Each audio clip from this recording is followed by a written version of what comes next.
Welcome to Chapter 8, Developing an Effective Ethics Program. By the end of this chapter, you should be able to clearly express your understanding of the responsibility that a corporation has to its stakeholders, why businesses need ethics programs, list the minimum requirements for an ethics program,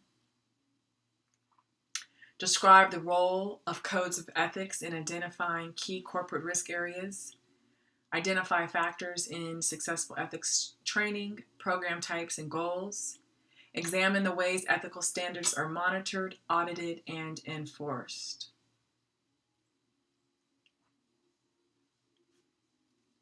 Ethics programs are designed to encourage ethical decision making in business and in organizations.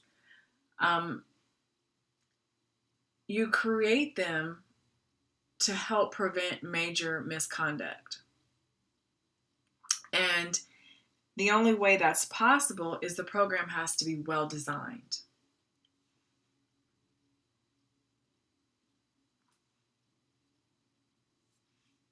Corporations are viewed as moral agents that are accountable to stakeholders, and there's coverage of specific issues in the media about an organization that adds to its reputation as a moral agent.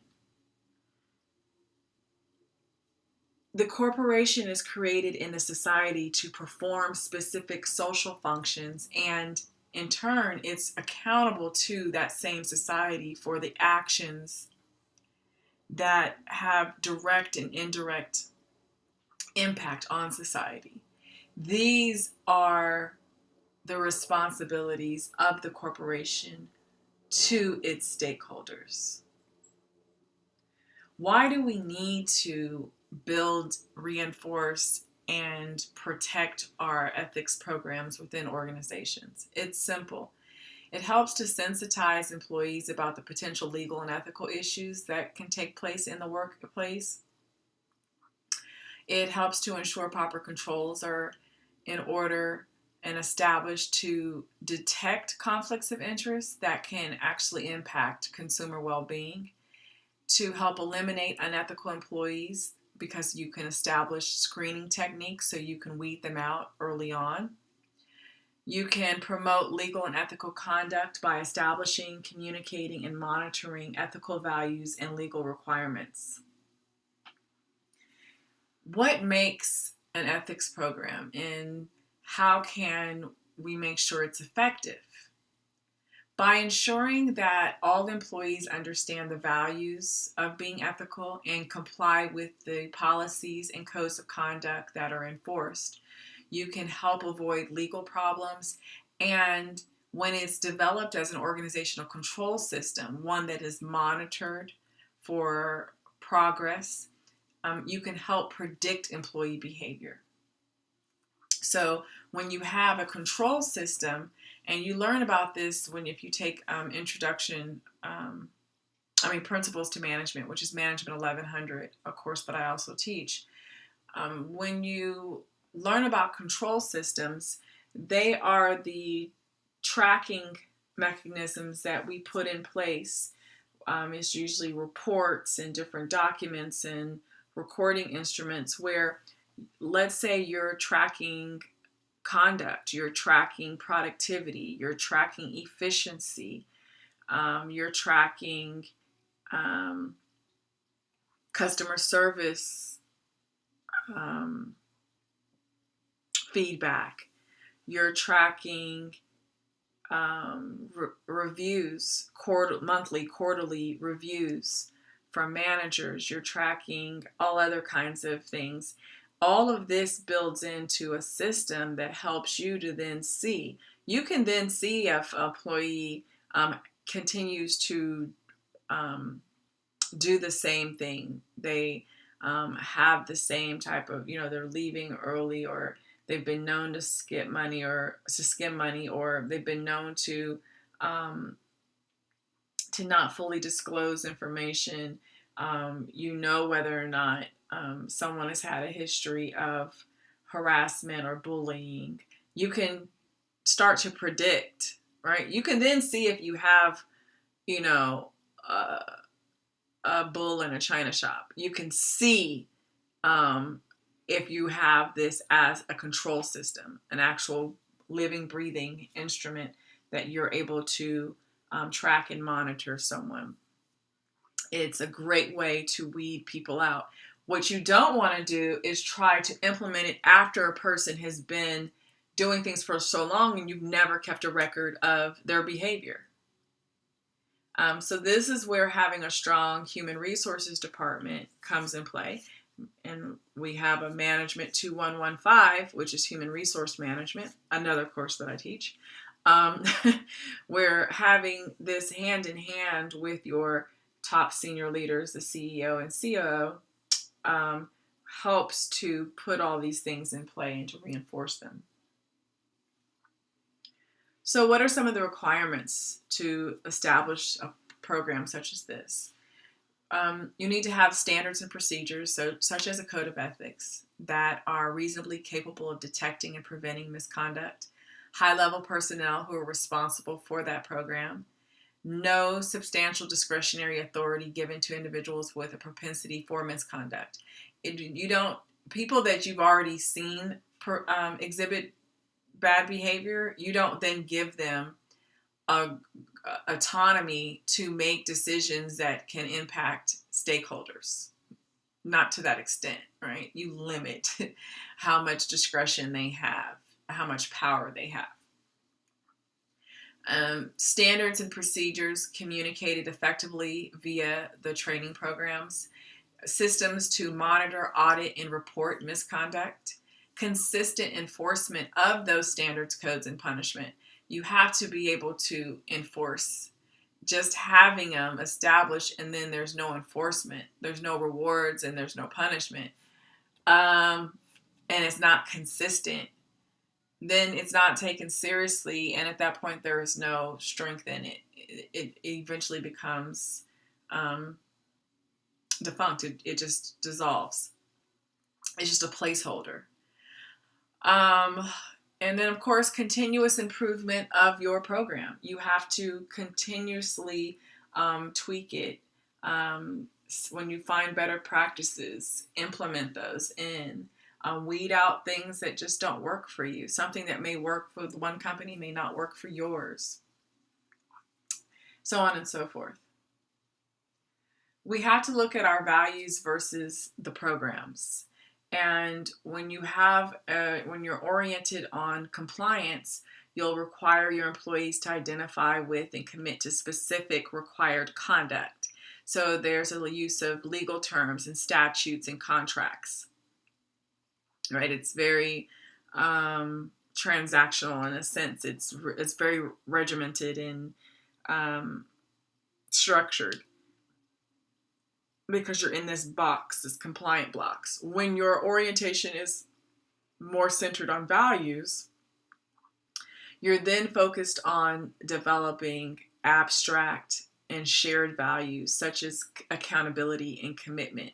So you have one side that can be very quantitative, very numbers focused, and another side that is very qualitative. It's about feelings and intuition and gut and emotions of it, right? And understanding that you're connecting with people on a level that goes outside of what you've been conformed to within an organization. It goes back to how you're raised and certain values that you come into the workforce with.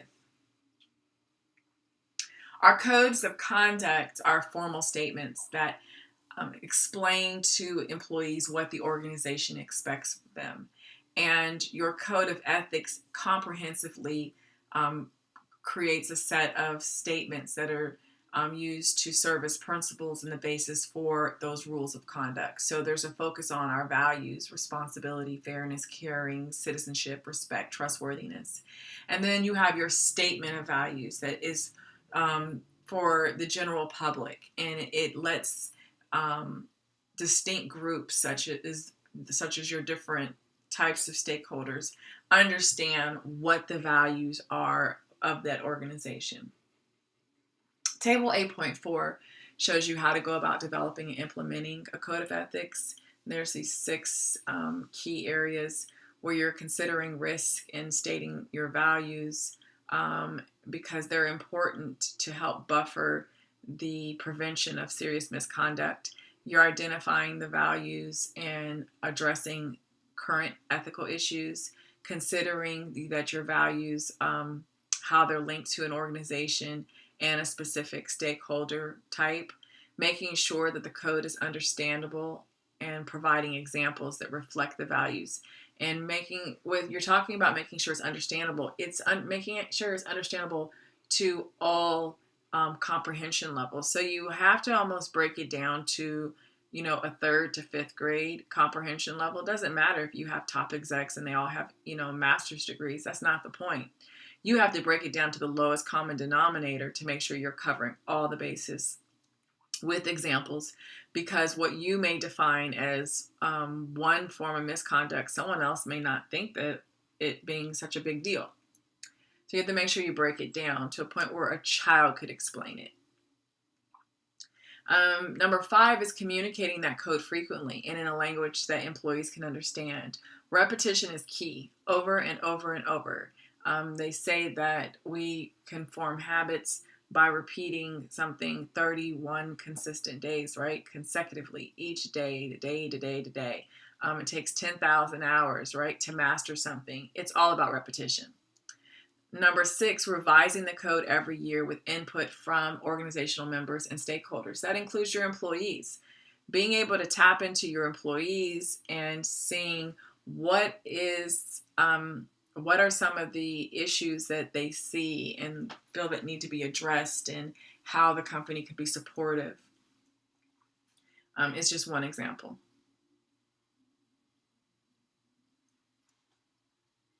Moving right along. What is your responsibility if you're an ethics officer? Well, you need to be able to assess the needs and risks of the organization as a whole in that program. Develop and distribute the code of conducts or code of ethics. Conduct training programs for employees. Establish and maintain a confidential service to answer employees' questions about ethical issues. And this is key, because if employees don't truly believe it's confidential, they won't come to you. So it has to be something that is truly confidential. You're not going to be at the water cooler or the vending machine saying what, Sally, Joe, and Jackson, have been up to, or the questions or issues they're having. You have to also be able to ensure the company's in compliance with government regulation, monitor and audit all ethical conduct, take action on any possible violations, review and update the code consistently. Training and communication. The training programs are there to educate employees about your company's policies and expectations, all relevant laws, regulations, and social standards, and the various resources and social support systems that are available to them. You're putting this program and training in place to empower your team to ask tough questions and to make sound ethical decisions. And initiatives should reflect the organization's size, culture, values, management style, and employee base. If you're a smaller organization or you have a more laid-back management style, the culture is very loving and carefree. You may not necessarily create an initiative that is set for a much larger organization that may have a ebb and flow of toxic culture, that may have a very dictator style management style, so on and so forth. You really have to reflect your organization and look at your organization like you're a family. What you would do, how your family, the energy and the culture within your family is going to most likely be different than your neighbors. And so you have to work your organization the same way, taking all of these different variables into consideration. Table 8.5 looks at some of the key goals for these programs. To identify key risk areas that your team can face, Provide experience in dealing with hypothetical or disguised ethical issues within the industry through many cases, online challenges, DVDs, other opportunities that you can learn from. Let your employees know wrongdoing will never be supported at all. Like, there has to be a zero tolerance. Let employees know that they are individually accountable for their behavior. They're adults, not kids, right? They can't blame anyone else. They have to be accountable. Number 5, align employee conduct with your reputation and branding. Understanding that what your employees do directly reflects your organization. Number 6, provide ongoing feedback to employees about how they are handling ethical issues. Allow a mechanism for employees to voice their concern that is anonymous but provides answers to key questions, such as having a 24-hour hotline. Providing a hierarchy of leadership for employees to contact when they are faced with an ethical dilemma they do not know how to resolve. It's important that those answers are given in a timely manner, that there is an answer to each issue. Don't ever leave an employee hanging, because at that point you start to lose that bond with them, and there goes the trust. Anxiety builds. They start to wonder if there's going to be some kind of retaliation, recourse, so on and so forth. The systems that you implement to monitor and enforce your standards, you can have an external audit or review of your activities as a company. You can do role-playing exercises and questionnaires. Provide awareness about the internal system that allows your employees to report misconduct. Establish case management services and use software. Consistent enforcement of standards and taking necessary disciplinary action. Some mistakes that are found when designing and implementing these programs is a failure to understand the objectives while designing, setting unrealistic goals that you cannot attain and maintain. Senior managers fail to take ownership in the program. Developing the program material doesn't help the average employee. You have to make sure that it does. It has to reach all levels and be helpful to all levels. But you should aim for the average, because usually the average then encompasses all or most. And making sure that you're converting a country-specific program into your global operation. You can't have something that is just for US based, but yet you have operations in several other countries. You have to be able to speak to and address all of the cultural and value-based and belief systems and needs and size and all the other things that you would for your other operating units as though they were just single units. You have to treat each unit uniquely independent. And that is something that a lot of companies fail to do when they're designing and implementing these programs. So that is it for Chapter 8. If you have any questions, please email me. Thank you.